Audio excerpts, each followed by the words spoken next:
J'ai envie de te parler de mon expérience avec, l'accompagnement affectif du bébé par le jeu. Alors, qu'est-ce que l'accompagnement affectif du bébé par le jeu? En fait, c'est, le troisième volet de la préparation affective à la naissance. La PAN, comme je je l'appelle pour faire plus court, donc la préparation affective à la naissance, c'est une approche qui a été développée entre autres par Brigitte Domaine, qui est psychothérapeute et psychanalyste, qui a consacré sa vie beaucoup à l'univers périnatal, donc à accompagner les femmes enceintes, les couples, les familles et les bébés de la naissance jusqu'à la petite enfance. En fait, elle a accompagné beaucoup d'enfants également. Elle a reçu beaucoup d'enfants dans son bureau. Et elle s'est inspirée principalement de la formation qu'elle avait reçue en autonomie et de tout son bagage joint avec le concours d'autres professionnels. Et elle a tout mis ça ensemble, son expérience personnelle, professionnelle, euh, toutes ses expériences, tout son bagage de formation pour créer une approche qui est vraiment centrée sur le bébé, sur la maman, sur le partenaire, le père, et beaucoup aussi sur cette relation entre ces trois individus. Donc, la préparation affective à la naissance compte quatre volets. Finalement, l'approche compte quatre volets au total. Il y a un volet de jeu interactif, donc de petits jeux affectifs que l'on fait avec le bébé durant la grossesse.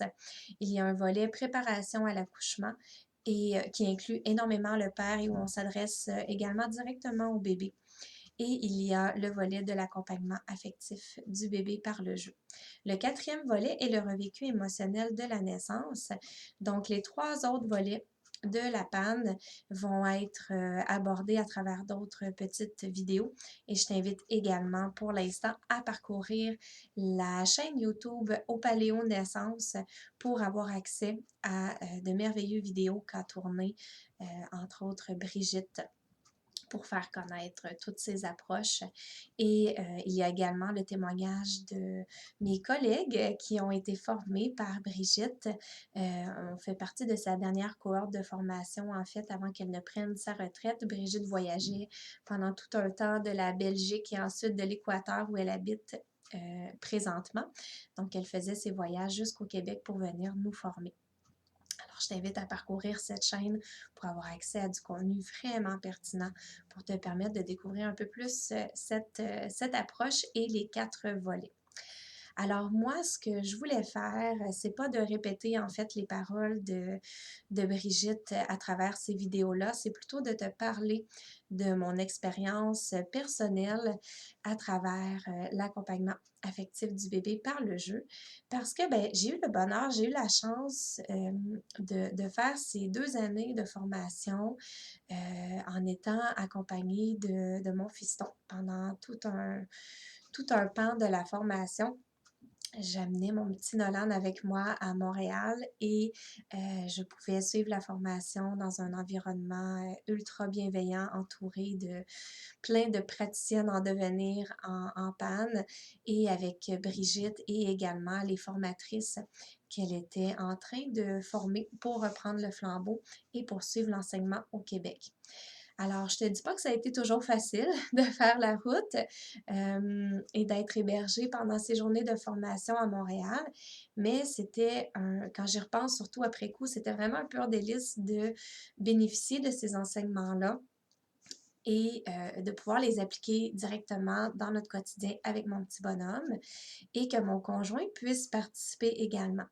Donc, je pense que ça a donné une vision très différente à mon conjoint de c'est quoi un tout petit bébé dès la naissance, quelles sont ses compétences, quels sont ses besoins, au-delà des besoins physiques auxquels on peut de plus en plus avoir accès à de l'information. Je pense entre autres à Naître et Grandir, au guide Le Mieux Vivre. Je pense que l'accompagnement au niveau des besoins plutôt physiques du bébé sont quand même relativement bien comblés par un paquet d'outils qui sont accessibles dès la sortie de l'hôpital. Mais au niveau affectif, au niveau comprendre les besoins d'autonomie du nouveau-né qui vont se moduler, qui vont changer plus le bébé va grandir, de pouvoir comprendre aussi tout ce qu'il est en train de construire en termes de développement psychomoteur global, de motricité globale, et d'avoir une espèce de petit manuel d'instruction à lui proposer pour avoir plus facile à réaliser certains mouvements, à faire certains gestes, avec comme but premier, non pas la performance ou la compétition ou la surstimulation, parce qu'on s'entend qu'on est dans une ère où la performance prend beaucoup de place, la compétition prend beaucoup de place, mais vraiment plus de collaborer avec le bébé, d'être à l'affût de toutes les petites inter-étapes qu'il va réaliser entre les grandes étapes de développement, qu'on pense à l'équilibre de la tête, l'équilibre assis, la marche à quatre pattes, le ramper, se tenir debout. Donc ça, ce sont des grandes étapes, des grandes acquisitions, mais il y a plein de petites inter-étapes qui se tracent, qui se dessinent, et d'avoir les outils, de se mettre à la hauteur du bébé, de s'installer au sol avec lui et d'observer qu'est-ce que mon bébé a l'air d'être en train de faire en ce moment, qu'est-ce qu'il a l'air d'être en train de créer, de construire, et comment est-ce que je peux l'accompagner en étant ni dans le trop ni dans le trop peu. Donc l'idée, c'est de ne pas faire à la place du bébé, de voir qu'est-ce qu'il peut faire par lui-même, mais comment est-ce que je peux venir compléter pour le sécuriser, puis lui montrer, regarde, tu y arrives en plaçant juste ta main un petit peu de cette façon-là, ou en débutant le retournement plutôt de cette façon aussi. Tu vois, tu es capable de le faire par toi-même ou avec un minimum d'effort de la part d'un adulte qui t'accompagne. Et je suis là pour t'encourager, je suis là pour te dire que tu es bon, pour te montrer à quel point je suis fière de toi. Alors, c'est très valorisant pour le tout petit bébé.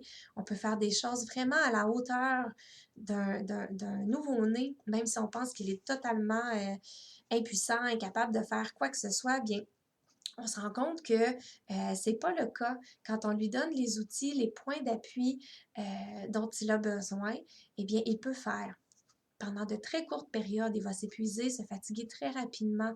Et c'est chouette d'avoir accès aussi à cette espèce de petit guide-là aussi comme parent, de dire, ben, est-ce que je suis en mesure de reconnaître les signes que me montre mon bébé, comme quoi il est fatigué, tanné, ennuyé, épuisé, euh, que là, ben, peut-être qu'il me montre qu'il a faim, ou qu'il n'a pas nécessairement faim, mais qu'il aurait besoin de réconfort, d'avoir une tétée, de réconfort. Et qu'est-ce qu'il peut me montrer encore? Il peut me montrer un paquet de signaux pour me dire qu'il en a assez, par ses bâillements, par le hoquet, par des éternuements en série. Ça peut être tous des signes que lorsqu'ils sont plusieurs à être vus chez le bébé, ben, qui peuvent me dire, OK, peut-être que là, on en a fait assez, puis que le bébé a besoin de se regrouper, de se remettre en petite boule, ou d'être simplement pris dans les bras et d'être sorti un petit peu là, de ce cadre de jeu-là pour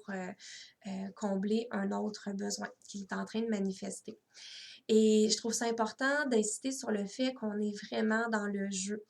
Donc, on n'est pas dans des exercices, on n'est pas dans du thérapeutique, on n'est pas en train de s'improviser thérapeute et de voir que, ah ben clairement, bébé a une problématique de ce côté-là ou quoi que ce soit. Ça va être vraiment le travail de physiothérapeute, ostéopathe, chiro, pédiatre et compagnie. Nous, notre travail comme parents, c'est vraiment de passer du bon temps avec notre bébé, de maximiser ces courtes périodes d'éveil. Au début, les périodes d'éveil sont très courtes. Comment est-ce que je peux en profiter pour être en interaction avec mon bébé, pour renforcer le lien d'attachement qui m'unit à lui, pour vraiment lui faire sentir que je vais être là pour lui, que je vais l'aider, mais toujours dans une balance, un bel équilibre entre j'en fais une partie pour toi, mais je te laisse faire ce que tu es capable de faire. Alors, tout cette espèce de, ce savoir-là de décoder notre bébé, beaucoup de parents, je vais m'avancer à dire, beaucoup de mamans vont l'avoir parfois très rapidement d'instinct, ils vont faire un paquet de choses qui font partie de la base de l'approche de l'accompagnement affectif du bébé par le jeu, et sans même savoir que ils font de l'accompagnement affectif du bébé par le jeu. Pour d'autres parents, ça peut être plus difficile, entre autres pour le partenaire, parce que parfois on a l'impression que ben, bébé parle pas, il fait très peu, c'est tellement loin de ce qu'un enfant plus vieux fait ou ce qu'un adulte est en mesure d'exprimer, que des fois on peut se sentir un petit peu décontenancé, puis un peu impuissant, un peu bah, je sers pas à grand-chose pour l'instant, il est toujours collé sur maman, puis tout ce qu'il veut c'est téter, à part changer les couches, bah, il n'y a pas vraiment d'interaction, il n'y a pas vraiment de jeu possible. Et bien à travers cette approche-là, on montre au papa qu'il a toute une place en fait qu'il peut prendre et toute une façon d'interagir avec son bébé et de voir et de décoder son bébé qui va être souvent tout à fait différente de ce que la maman voit ou fait comme geste. Et c'est génial parce que ça multiplie les façons de voir et de faire et ça multiplie les façons de répondre aux besoins du bébé. Alors ça, c'est une autre façon de sécuriser également le bébé et de lui faire voir le monde avec un regard différent qui est le regard du partenaire, le regard du père. Donc, et ça, j'ai envie de dire aussi que cette inclusion-là du partenaire, du père, se fait dès le tout début de la grossesse avec la préparation affective à la naissance, donc avec la panne. Alors, c'est pas quelque chose qui doit se faire quand l'enfant grandit uniquement, c'est vraiment une place que la partenaire peut prendre dès le tout début de la grossesse et assurément dès la naissance si jamais il n'y a pas eu d'initiation comme telle au jeu affectif avec bébé bedon durant la grossesse. Alors, qu'est-ce que ça a changé pour moi, cette approche-là? C'est vraiment de m'attarder à mon bébé, d'être à son écoute, de me mettre à sa hauteur, au sol, d'aménager un espace pour lui qui soit convenable et qui évolue dans le temps au fur et à mesure que mon bébé se développe. C'est aussi d'être moins toujours au devant, de vouloir tout faire à sa place ou de vouloir être dans la comparaison puis me dire, ah ben mon bébé, comment ça, il n'est pas en mesure de faire tel truc, de plutôt observer comment est-ce que je peux l'aider, comment est-ce que je peux lui donner la petite pichenote, la petite étincelle, le petit défi, là, juste suffisant pour qu'il, en bon québécois, là, je vais employer un terme vraiment un slang, là, mais que ça déclenche dans son cerveau, dans son corps. Et le bonheur de voir l'expression de mon bébé qui parvient à faire quelque chose par lui-même, essentiellement, c'est il n'y a pas de prix à ça, là, de voir son sourire de oh mon Dieu, mais j'y arrive. Ça dure juste quelques secondes, mais j'y arrive, je parviens à le faire. Puis maman, tu es là avec moi, tu es témoin de mon sourire, tu es témoin de ma capacité à réaliser ça. Ça, c'est du bonbon comme parent. Et après ça, de me sentir plus solide aussi quand des gens autour de moi, jamais je pense, ou en tout cas très peu souvent mal intentionnés, mais quand même de me dire ah, est-ce qu'il fait ça? Ah, pourtant, il me semble que moi, mes enfants faisaient ça à tel âge, ou ah, pourtant, ma petite voisine, elle, je l'ai vue dernièrement, puis elle se tient à quatre pattes, ou au lieu de venir me condamner comme parent, puis me dire bon, qu'est-ce que j'ai fait de pas correct? Il doit pas bien se développer, je vais aller consulter. Alors que mon instinct de parent me dit à ce moment-là, ben, je pense que tout va bien. De ce que j'observe, de son état général, de ce que le suivi médical me dit aussi, je pense que tout va bien, mais comment est-ce que je peux répondre à ces personnes-là? Bien, OK, peut-être qu'il ne fait pas ça, mais je sais qu'en ce moment, il est en train vraiment de se pratiquer très, très fort. Il a beaucoup d'intérêt à essayer de faire la pince, par exemple, à attraper des petits objets. Donc, peut-être qu'au niveau de sa motricité globale, il est un petit peu en retrait de ce côté-là de son développement, mais il est plus dans la dextérité fine en ce moment. Il cherche à attraper, là, je le vois, il se concentre, puis c'est ça qui l'intéresse en ce moment. Donc, moi, comme parent, ça me rassure, ça me sécurise et ça me montre que mon bébé est en train d'investir autre chose ou que mon bébé, en ce moment, il fait des dents. Il est concentré complètement à faire des dents. C'est difficile. Les nuits de sommeil sont très difficiles. Les siestes, c'est chaotique. Donc, en ce moment, ben, les périodes de jeu au sol ou à se déplacer ou à travailler l'équilibre assis ou peu importe, on a mis ça de côté. On se concentre à faire des dents, à faire du pot à pot, à faire du porte-bébé, puis à survivre en ce moment là-dedans. Alors, je trouve que cette approche-là nous donne des outils aussi comme parents pour nous-mêmes se sentir sécurisés et pouvoir répondre dans la bienveillance et de manière très diplomate, très franche aux gens autour de nous, ben mon bébé fait peut-être pas ça, mais il fait autre chose et il y a autre chose qui se développe. Et moi, ça m'inquiète pas qu'il n'ait pas acquis cette étape-là. Ça n'inquiète pas mon médecin non plus parce qu'il fait un paquet d'autres trucs, parce que grosso modo, globalement, il se développe bien. Mais j'entends bien que toi, peut-être, ça t'inquiète ou que tu compares simplement avec deux, trois autres bébés de ta connaissance. Mais si on prend un échantillon beaucoup plus grand, ben, ce que ça nous dit, c'est que bébé va bien. Alors, c'est très sécurisant comme parents également, cette approche-là.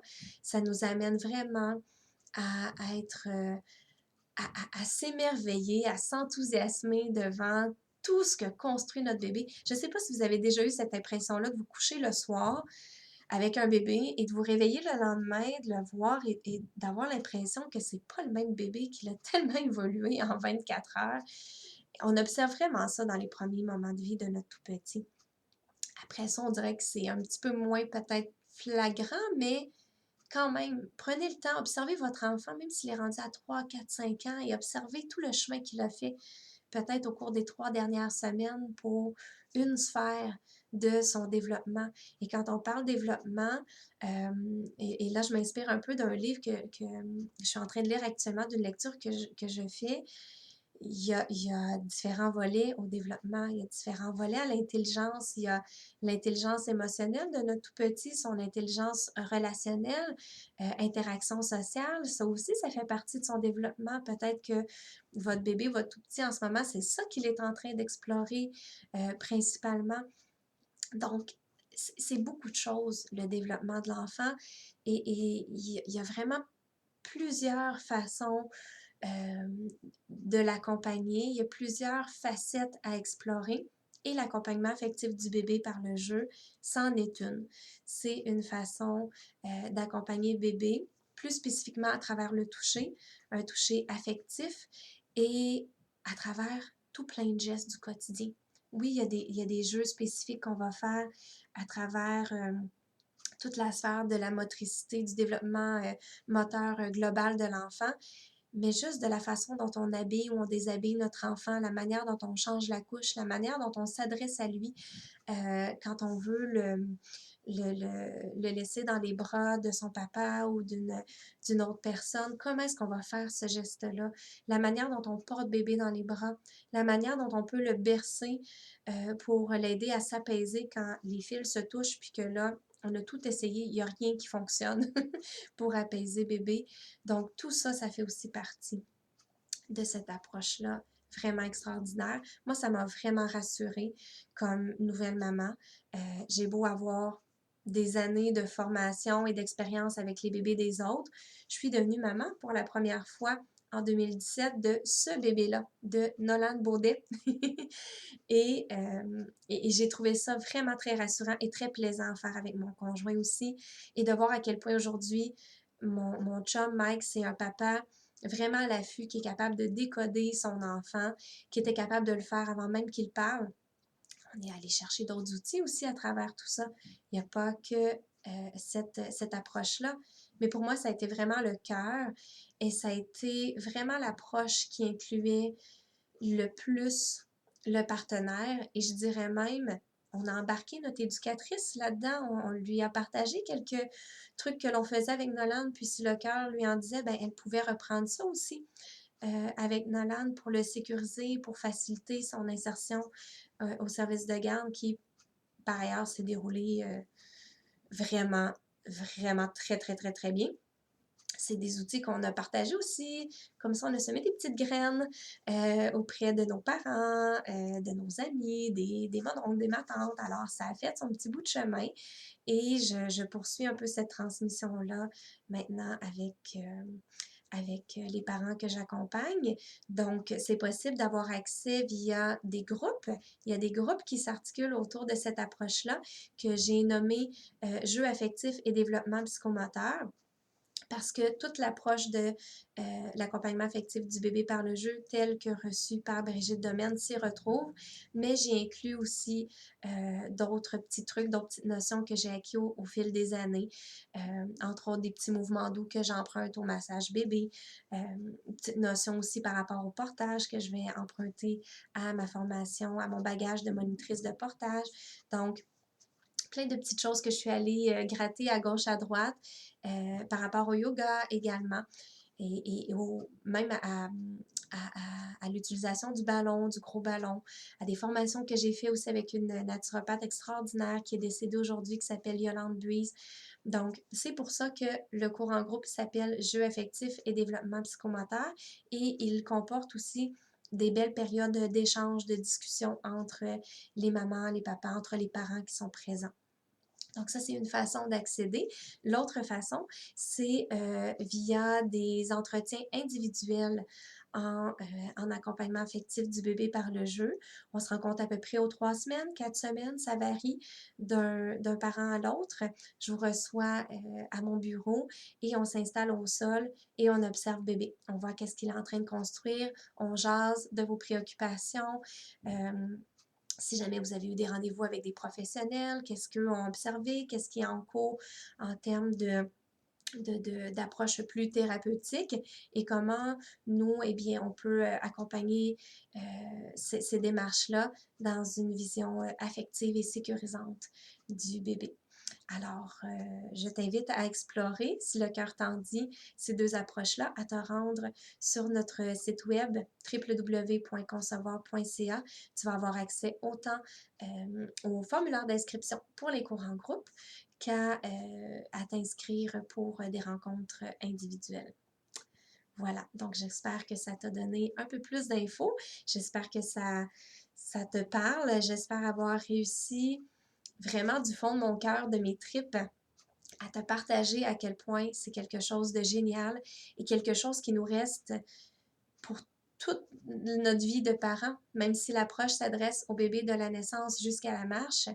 Je pense que on continue à vibrer de cette approche-là et à prodiguer un toucher qui soit affectif, qui soit sécurisant à nos bambins, à nos enfants, à nos ados, à nos adultes, à nos enfants adultes, et que ça reste pour toute notre vie.